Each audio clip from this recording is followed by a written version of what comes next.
ಪ್ರಿಯ ದೇವಜನರೇ, ದೇವರ ವಾಕ್ಯವನ್ನು ಆವರಿಸೋಣ. ಮಕ್ಕಾಬಿ 1ನೇ ಅಧ್ಯಾಯ 2ನೇ ವಾಕ್ಯ. ದೇವರು ನಿಮಗೆ ಒಳಿತನ್ನು ಮಾಡಲಿ. ತಮ್ಮ ಪ್ರಾಮಾಣಿಕ ದಾಸರಾದ ಅಬ್ರಹಾಂ, ಇಸಾಕ ಮತ್ತು ಯಾಕೋಬರೊಂದಿಗೆ ದೇವರು ಮಾಡಿದ ಒಡಂಬಡಿಕೆಯನ್ನು ನೀವು ನೆನಪಿಗೆ ತಂದುಕೊಳ್ಳಿರಿ. ಅದೇ ದೇವರು ನಮಗೆ ಆರಾಧನೆ ಸಲ್ಲಿಸಲು ಹಾಗೂ ಪೂರ್ಣ ಮನಸ್ಸಿನಿಂದ ಮತ್ತು ಸದ್ಭಾವನೆಯಿಂದ ಅವರ ಚಿತ್ತವನ್ನು ನೆರವೇರಿಸಲು ಸುಮ್ಮನಸ್ಸನ್ನು ನಮ್ಮಲ್ಲಿ ಪ್ರತಿಯೊಬ್ಬರಿಗೂ ದಯಪಾಲಿಸಿರಿ. ಪ್ರಿಯ ಜನರೇ, ನಮಗೆ ದೇವರು ಒಳಿತನ್ನು ಮಾಡುತ್ತಿದ್ದಾರೆ. ಆಶೀರ್ವಾದದಿಂದ ನಾವು ಮಾಡುವಂಥ ಕೆಲಸಗಳ ಮೇಲೆ ದೇವರ ಆಶೀರ್ವಾದ ಬರುವಾಗ ನಾವು ಕೆಲಸಗಳು ವೃದ್ಧಿ ಆಗ್ತದೆ. ನಾವು ಮಾತಾಡೋ ಮಾತುಗಳು ದೇವರ ಮಾತುಗಳಾಗಿರ್ತದೆ.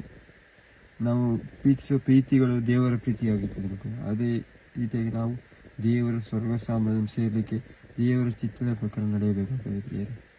ಈ ವಾಕ್ಯವನ್ನು ಕೇಳುವಂಥ ಪ್ರತಿಯೊಬ್ಬರ ಮೇಲೆ ದೇವರ ಯೇಸುವಿನ ಶಕ್ತಿ ಇಳಿದು ಬರಲಿ. ಹಲ್ಲೆಲೂಯಾ.